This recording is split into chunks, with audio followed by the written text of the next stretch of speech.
ফুল দেখার মতোই, খুব একটা হাসতে দেখা যায় না তাকে, বেশ গম্ভীর স্বভাবের তিনি। তবে হাসতে যে জানেন না এমনটাও কিন্তু নয়, তিনিও প্রাণ খুলে হাসতে পারেন। আর তিনি যখন হাসে তখন হেসে ওঠে লাখো ভক্তের হৃদয়, হাসি ফুটে তার লাখো ভক্ত অনুরাগীদের মুখে। এই তো সম্প্রতি আবারও সবার মুখে হাসি ফুটালেন শাহরুখ পুত্র। তার হাসি ও কথায় রীতিমতো কপোকাতে নিচপাড়া। কেউ কেউ বলছেন পৃথিবীর অষ্টম আশ্চর্য।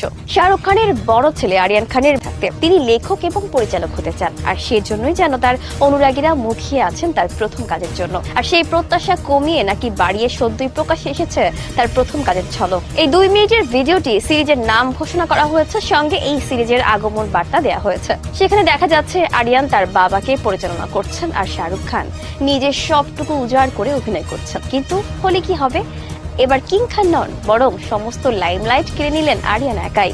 সম্প্রতি সিরিজের যেই ঝলক প্রকাশে এসেছে সেখানে দেখা যাচ্ছে শাহরুখ একটা স্টাইলিশ এন্ট্রি দিয়ে ঢুকে শট দিচ্ছেন, কিন্তু পরিচালকের মোটেই ভালো লাগছে না কোনো শট। একটার পর একটা শট দিয়ে ক্লান্ত হয়ে পড়েন শাহরুখ খান। নিজের সেরাটা দেওয়ার পরও যখন হয় না তখন তিনি বিরক্ত হয়ে হাল ছেড়ে দেন, চিৎকার করে বলে ওঠেন চুপ, আরেকটা করেই যাচ্ছে, তোর বাবা রাজত্ব নাকি। তখন ক্যামেরার পেছন থেকে হাসি মুখে বেরিয়ে আসতে দেখা যায় আরিয়ানকে, বলেন হ্যাঁ। আর এই ভিডিও দেখেই মুগ্ধ হয়েছে নেটিজেনরা। অনেকের মতেই শাহরুখ খান বলিউডের রাজা হতে পারেন, কিন্তু এই ক্ষেত্রে নজর কেড়েছেন আরিয়ান খান। এদিকে অনুরাগীরা যতই আরিয়ান খানকে অভিনয় চান না কেন, তার কিন্তু এখন কোনোভাবেই অভিনেতা হওয়ার পরিকল্পনা নেই। নিজেকে ক্যামেরার নেপথ্যেই রাখতে চান তিনি। নিজের পোশাক ব্র্যান্ডের জন্য একটি বিজ্ঞাপনের পরিচালনার মাধ্যমে পরিচালক হিসেবে হাতে খড়ি হয়েছে আরিয়ানের। আরিয়ান খান এখন ব্যস্ত রয়েছেন তার আগামী সিরিজের কাজ নিয়ে। বর্তমানে সেই স্টারডম সিরিজ নিয়েই চর্চা তুঙ্গে। শীঘ্রই মুক্তি পেতে চলেছে এটি।